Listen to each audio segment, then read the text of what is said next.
दोस्तों जैसे जैसे ये समय बीत रहा है, जो चाइना का वो इन्फ्लुएंस है वो एक ग्लोबल लेवल पे देखने को मिलता है। और अब ये चाइना का इन्फ्लुएंस एशिया तक ही सीमित नहीं है।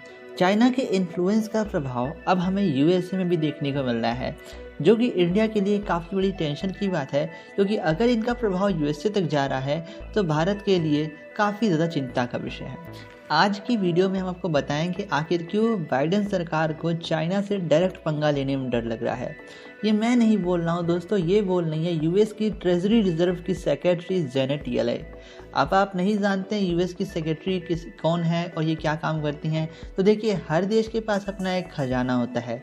आपके घर में भी कुछ पैसे पड़े होंगे जो कि इमरजेंसी में यूज़ होंगे, उस प्रकार से यूएस के पास ही पैसा है। जेनेट येलेन का कहना है कि अगर हम करंट टाइम में जिस कंडीशन में हैं, अगर हम चाइना पे सैंक्शंस लगाने की सोचते भी हैं तो यूएस को काफ़ी भारी नुकसान होगा इसकी वजह से। क्योंकि दोस्तों जेनेट येलेन का मानना है कि रशिया पे तो हम सैंक्शंस लगा के देख चुके हैं और रशिया का सैंक्शंस लगाने की वजह से हमारा ज़्यादा नुकसान हुआ, ना कि रशिया का।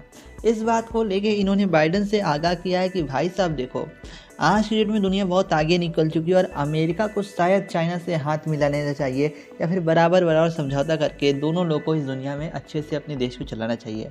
वहीं दोस्तों बाइडेन सरकार का मानना है कि चाइना हमारा एक प्रतिद्वंदी है और हम चाइना को पीछे रखने के लिए किसी भी हद तक जा सकते हैं। यहाँ पे दोस्तों आपको देखने को पिछले कुछ समाचारों में मिला है कि यूएसए है दोस्तों इंडिया को बहुत सारे मात्रा में हथियार दे रहा है। किस लिए? ताकि हम चाइना से टैकल कर सकें। लेकिन हम भी कोई बेवकूफ़ नहीं है, हम इनसे हथियार तो ले रहे हैं लेकिन हम अपने सेल्फ डिफेंस के लिए ले रहे हैं। और हमें भी मालूम है कि चाइना से करंट टाइम में पंगा लेना कोई अच्छी कंडीशन नहीं होने वाली है।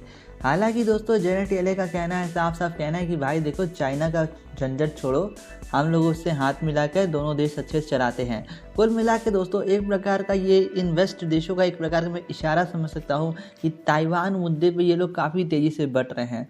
देखिए यूएसए में सरकार तो बाइडेन की है, लेकिन यहाँ पे अब बाइडेन की सरकार में क्या अब हमें उलटफेर देखने को मिलेगा? क्या बाइडेन अपने पॉलिसी बदलेंगे? ये एक सवाल बहुत बड़ा है, क्योंकि जेनेट येलेन ये कोई छोटी मोटी महिला नहीं है, यूएस की ट्रेजरी सेक्रेटरी की यहाँ पे रिजर्व हैं और इनका जो बातें होती हैं वो काफ़ी ज़्यादा ध्यान से सरकार को इम्प्लीमेंट करना होता है। और इस प्रकार से दोस्तों में चाइना का ग्लोबल इन्फ्लुएंस भी देखने को मिल रहा है कि अगर यहाँ पे लोग चाइना का बॉयकॉट करते हैं तो यूएस की इकोनॉमी पे बहुत बड़ा झटका लगेगा, क्योंकि चाइना दुनिया के लिए वर्ल्ड फैक्ट्री हो गया है। अगर सोचो फैक्ट्री से आप सामान मंगाना बंद कर दोगे तो नुकसान तो आप ही का है ना, वो फैक्ट्री का सामान कहीं और जाके बिक जाएगा। तो ये प्रॉब्लम है सबसे बड़ी। लेकिन दोस्तों यहाँ पे यूएसए भी कम नहीं है, यूएसए भी नई नई स्ट्रेटजीज पे काम कर रहा है और चाइना से अपने फैक्ट्रीज़ को इंडिया में शिफ्ट करने की तैयारी कर रहा है। और इंडिया ने भी एक अच्छी तैयारी की है कि भाई रोड्स वगैरह बना रहे हैं बहुत तेज़ी से, और आने वाले 30 सालों के अंदर मैं बता रहा हूँ 2047 तक यहाँ पे भारत के अंदर काफ़ी अच्छे खासा मात्रा में फैक्ट्रीज बना लेंगे, क्योंकि भारत की पॉपुलेशन भी नंबर 1 हो चुकी है, तो हमारे वहाँ वर्क फोर्स की तो कमी है नहीं।